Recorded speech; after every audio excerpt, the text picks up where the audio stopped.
I caught my spoiled sister kissing my boyfriend a week before her wedding. I warned her fiancé, thinking he'd ignore it, but his shocking move at the altar left everyone speechless. Hello everyone, and welcome back to my channel. Today, I'm sharing a rather complex personal narrative that has recently consumed my life. As a 28-year-old, I unexpectedly found myself entangled in a difficult situation involving my 26-year-old sister and my 29-year-old boyfriend.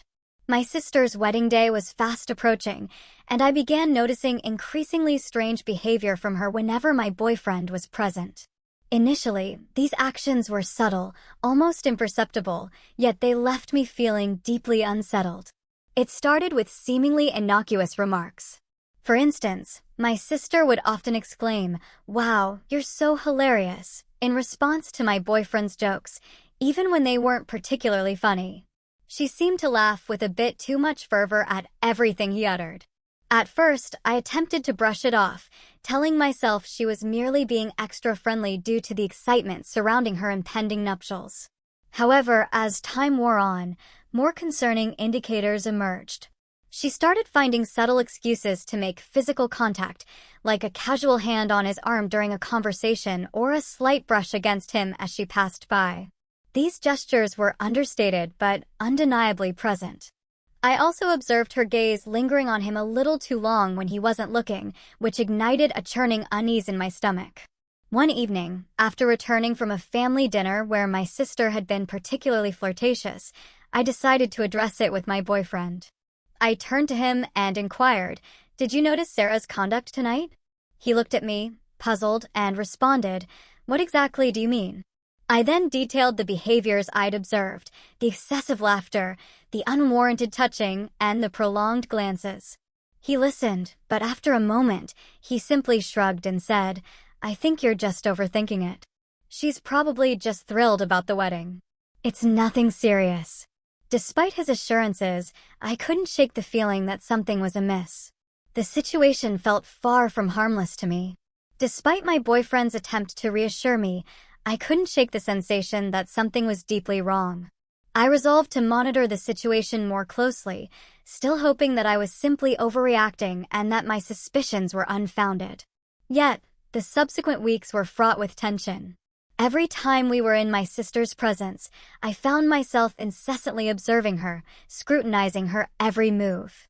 It became glaringly obvious that she consistently sought to position herself near my boyfriend. She would frequently choose to sit beside him whenever possible and seemed to conjure endless pretexts to enlist his help with wedding-related tasks, even when I was right there. One afternoon, we were all gathered at my parents' house for a family barbecue.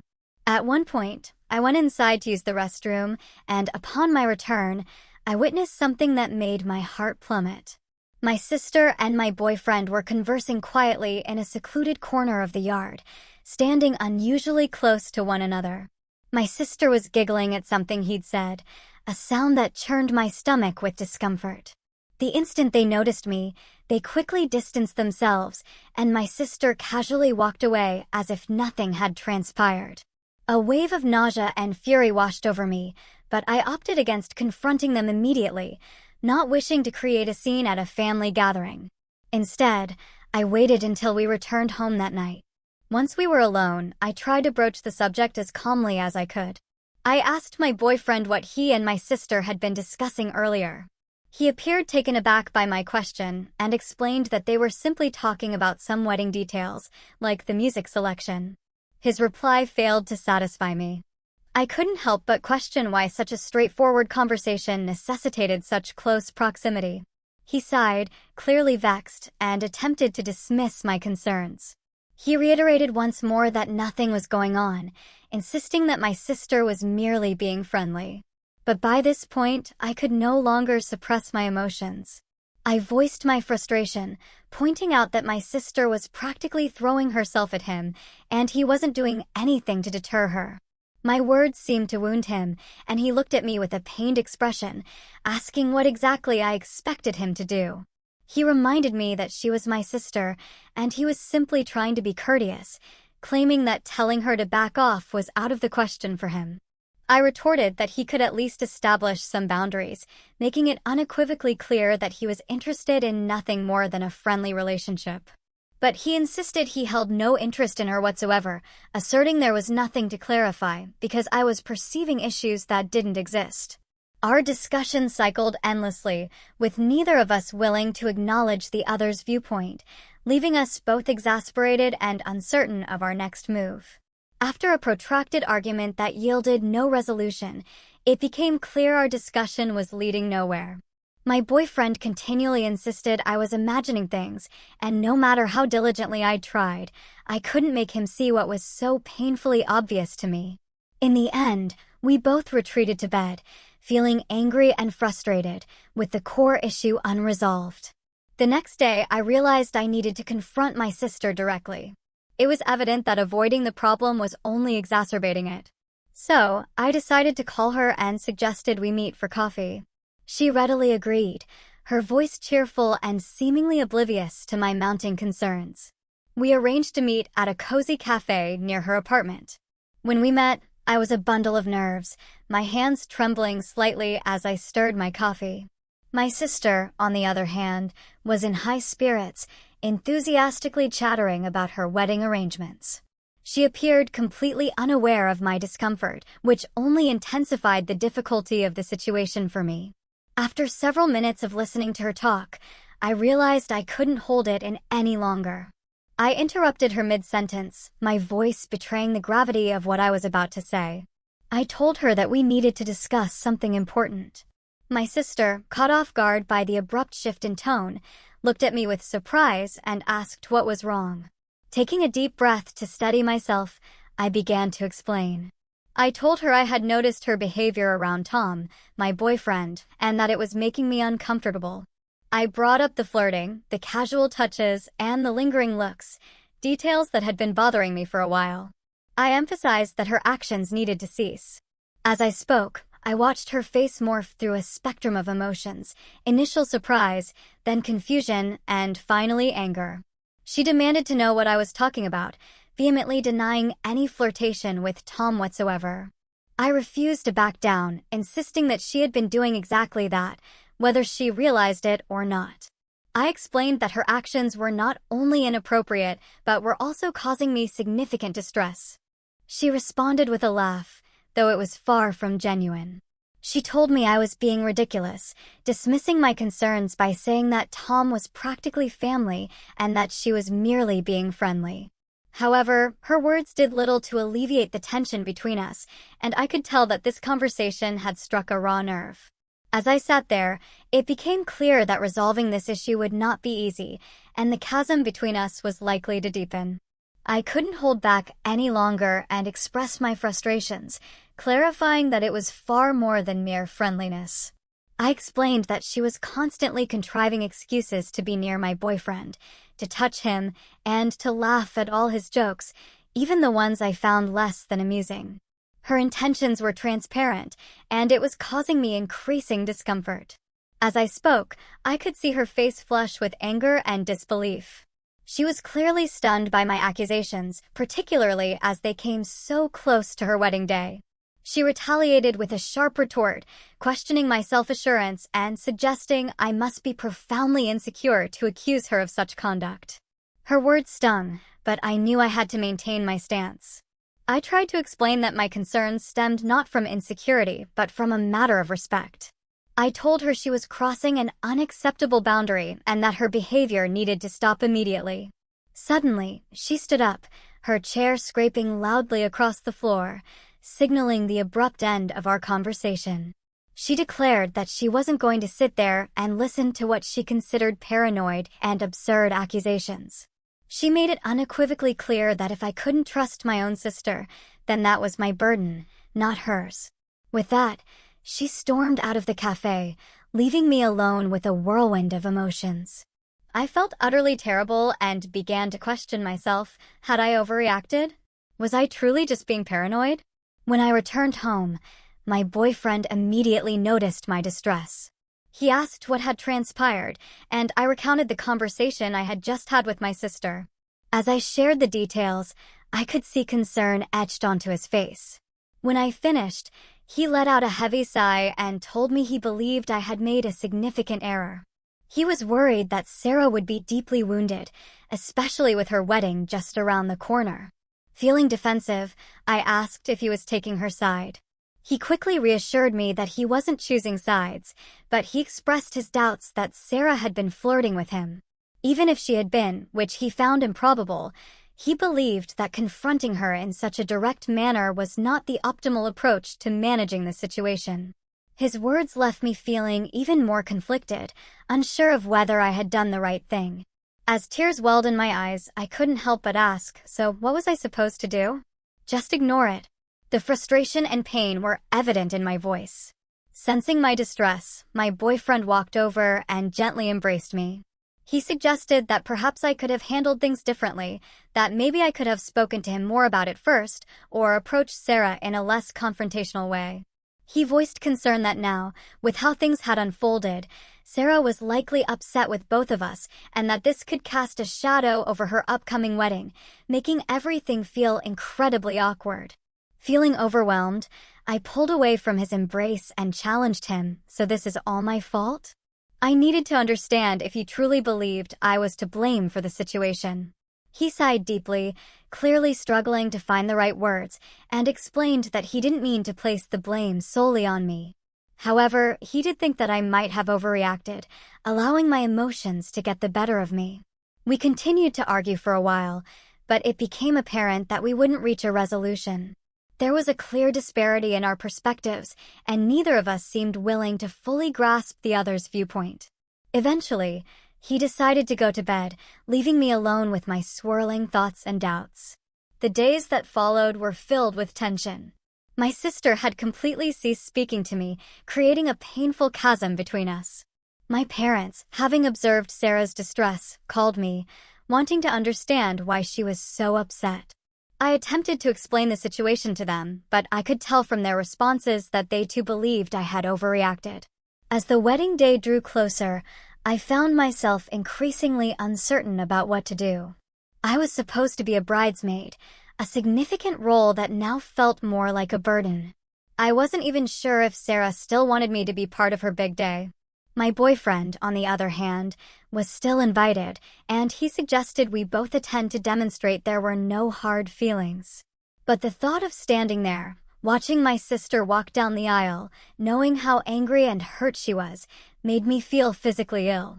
The entire situation had become an intricate mess, and I didn't know how to unravel it without causing even more pain. Several times I tried to phone Sarah, but she never answered. I left voicemails, apologizing and stating we should have spoken. I even visited her apartment, but she closed the door.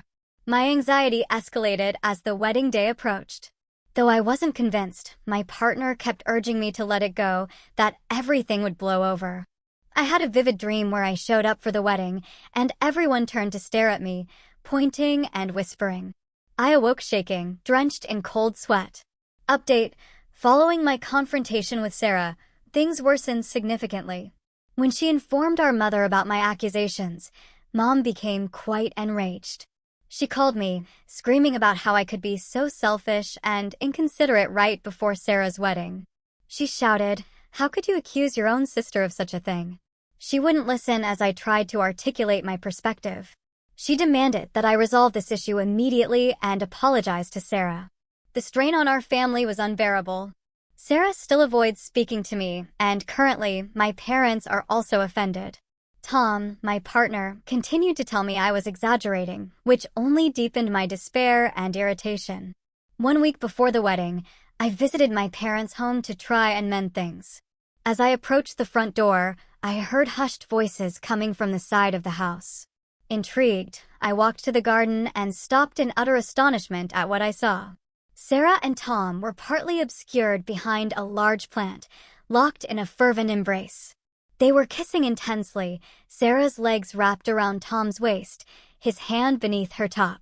They were so consumed by each other that they didn't even notice me standing there. I felt as though I had been punched in the stomach.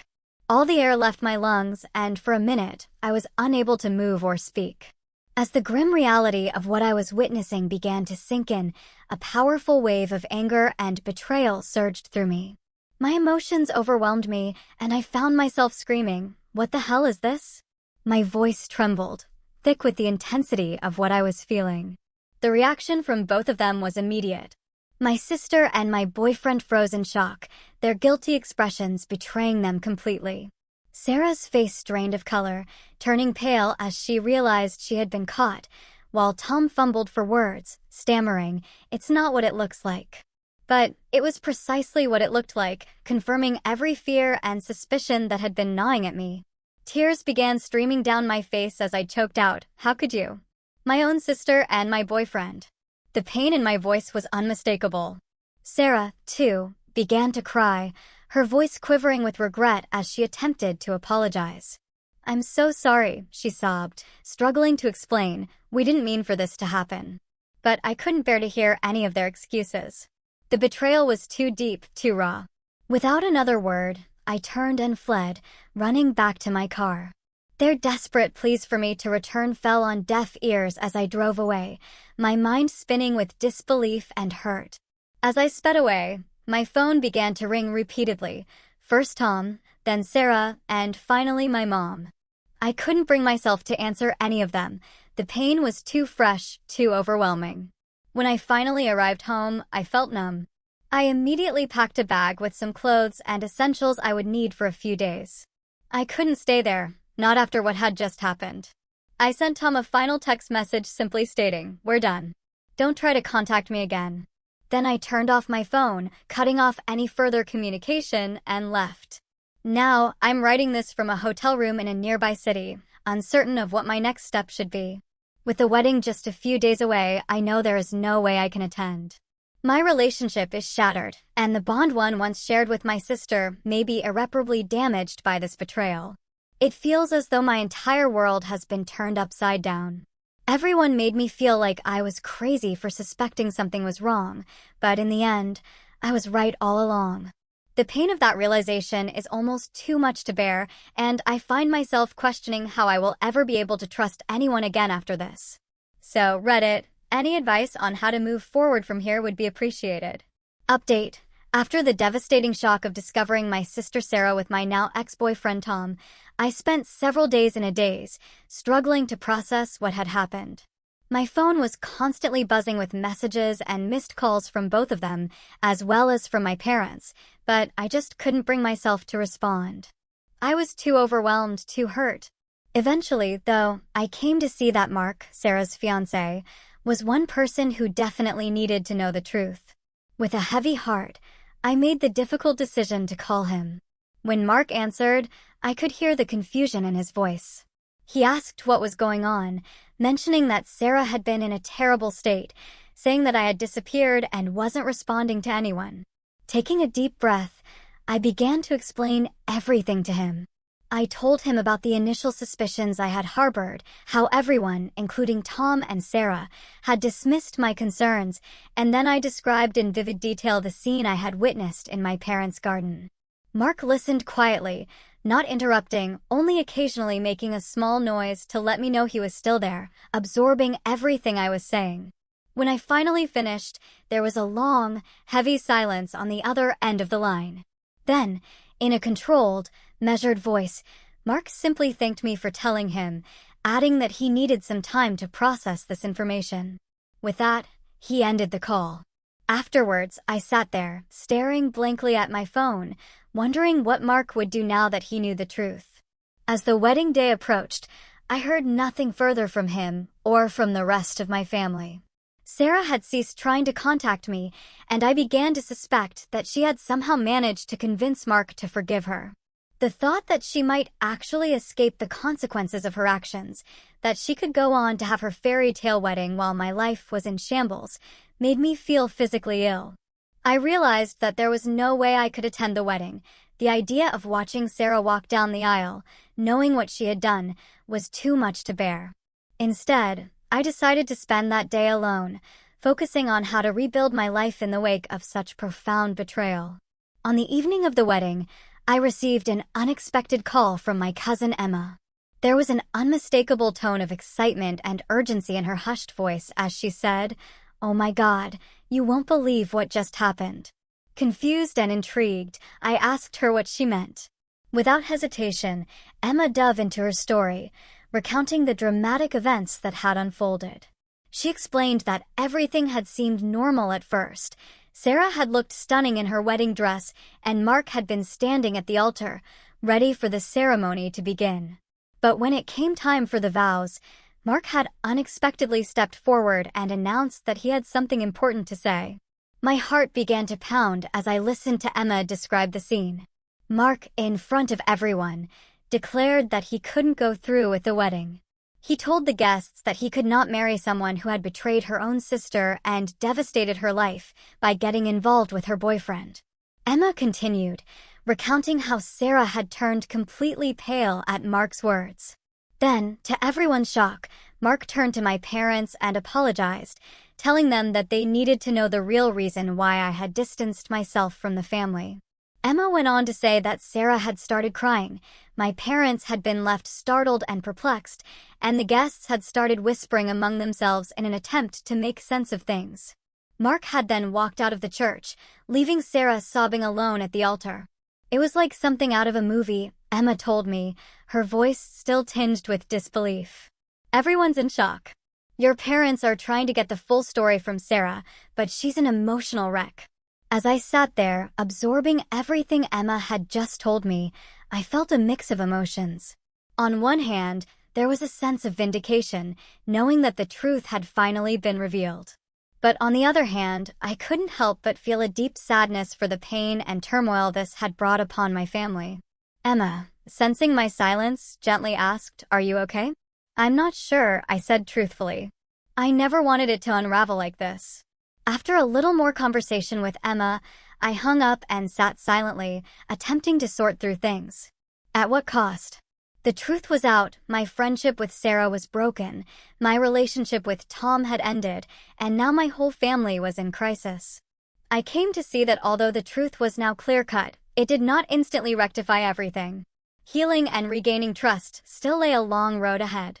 But I felt a little relief for the first time since this entire ordeal started. At least now I could begin to advance, free from the weight of unspoken truths dragging me back. Regarding what comes next, I'm not entirely sure, though I know I will eventually have to face my family. Right now, I am living one day at a time. If nothing else, this encounter has shown me the value of following my gut feeling and defending myself, even in front of people who questioned me. To all who helped me through my journey, thank you. Your words of encouragement hold more value than you could possibly know. And to others in the same circumstances, keep in mind, rely on your gut feeling and resist being gaslighted into disbelieving your own impressions by anyone. Thank you for watching. If you haven't subscribed yet, please do so and hit the notification bell to stay updated with more shocking real-life stories happening around you.